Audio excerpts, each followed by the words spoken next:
Next, we have to discuss about fragmentation. So each network will have its own maximum packet size, right? Due to different reasons, they may impose a maximum size for the packet that can be traveled along that particular network. So different reasons are there, like hardware. Just for example, if it is an Ethernet have a maximum size on the payload field of the Ethernet frame, right? That much only can be the packet size. Or operating system may impose such a restriction because of the buffer size, or protocols may impose a restriction or compliance with some international or national standard, or to reduce the error induced retransmission. So if the packet size is too much, that the amount of retransmission also will be more, right? So, and also to prevent one packet from occupying the channel too long. If packet size is too long, it may occupy the, or it may seize the channel for a long time. To reduce it also, we may have to impose a maximum size. And the issue here is, if a large packet wants to travel through a network whose maximum packet size is small, what happens?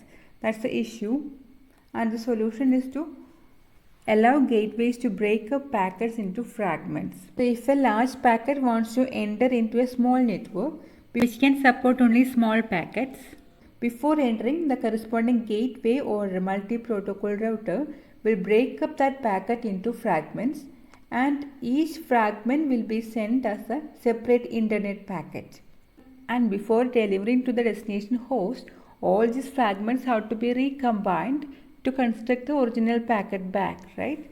So different strategies are there.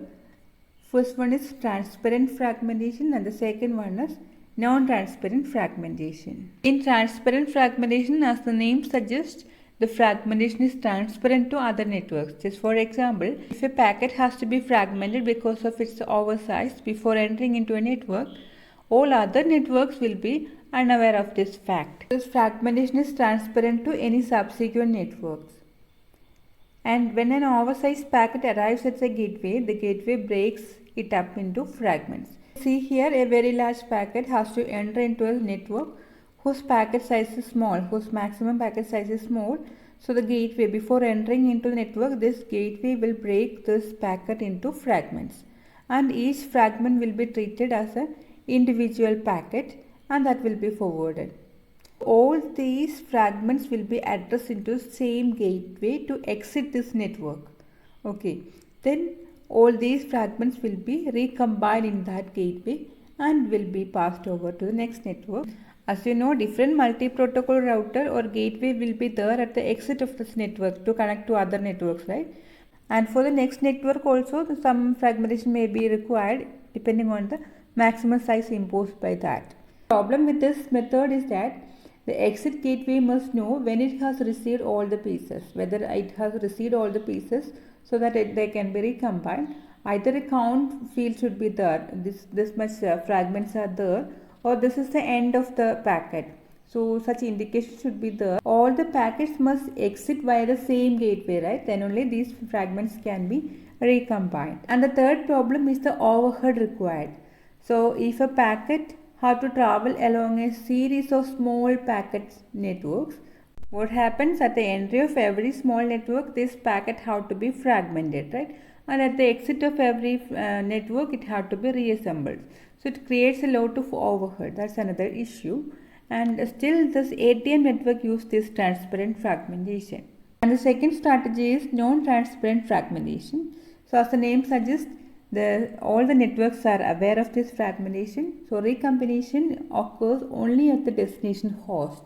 So once a packet has been fragmented, each fragment is treated as though it were an original packet.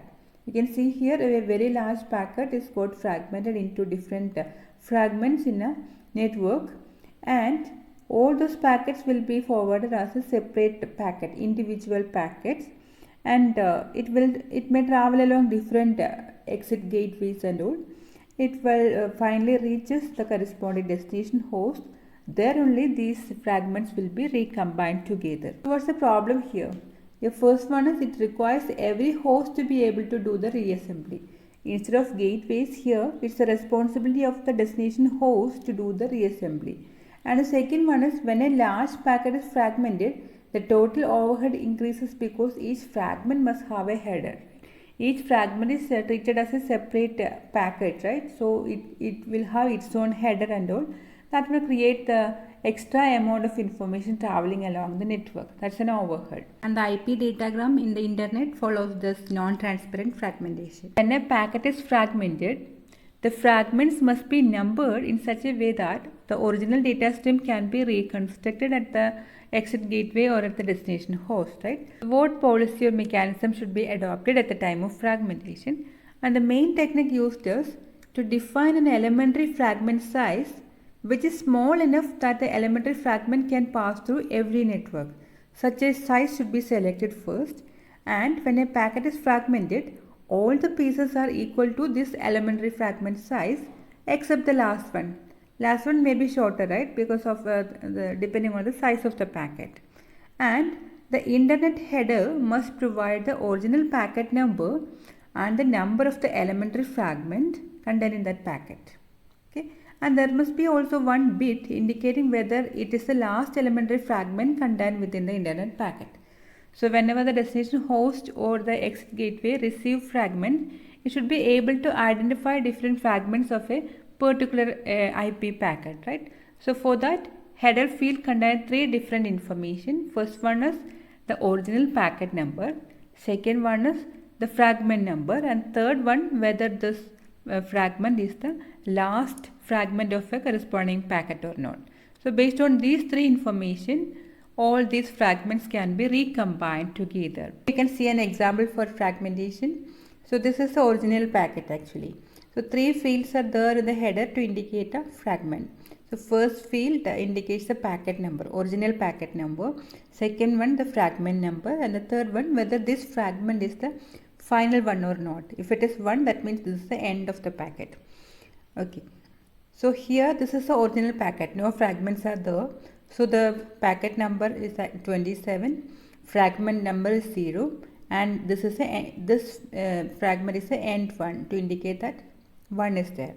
Okay. In this example, the elementary data size is chosen as just 1 byte. That means if you want to fragment the original data packet, every fragment payload should be of size just 1 byte. The problem here is definitely the overhead, right? Every 1 byte should be treated as a separate packet with its own header. That will create a lot of overhead. So for efficiency reason, the same fragment may contain multiple elementary data units. Suppose this packet have to travel along a network whose maximum payload size is just 8 bytes. Payload size in the size, the data session can be of maximum 8 bytes. So we will divide the entire packet into two different parts. The first fragment containing the first 8 bytes and the remaining 2 bytes containing in the second fragment. You can see here the header part. This is the original data packet number 27. This is the fragment number. This is the first fragment. So fragment number is 0. Whether it is the final fragment of this packet? No.